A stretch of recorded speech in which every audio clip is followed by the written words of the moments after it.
Hello everyone, ఈరోజు ఎంతో useful English grammar topic tenses చెప్పబోతున్నాను. సో ఈ వీడియో స్టార్ట్ చేసే ముందు మన యూట్యూబ్ ఛానల్ అయితే సబ్స్క్రైబ్ చేయండి, అలానే మన ఇన్స్టాగ్రామ్ ఛానల్ ఫాలో చేయండి. అలానే ఈ రీల్ సేవ్ చేసుకున్నట్టయితే మీరు నోట్స్ కూడా రాసుకోవచ్చు, చాలా యూస్ఫుల్ అవుతుంది.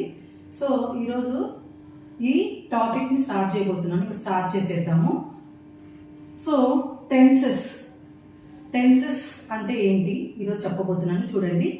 So tense is a form of verb that is used to show the time of an action. Tense is a form of verb that is used to show the time of an action. So ఒక పని అనేది ఎప్పుడు జరిగింది అని తెలియజేసేదాన్ని tense అంటాం. So అదొక verb form అనమాట. ఆ పని పాస్ట్ లో జరిగిందా, ఇప్పుడు ప్రెసెంట్ జరుగుతుందా, ఫ్యూచర్ లో జరుగుతుందా అని చెప్పేదాన్ని టెన్స్ అంటాం అన్నమాట. Easy definition. సో అందరికీ చాలా ఈజీగా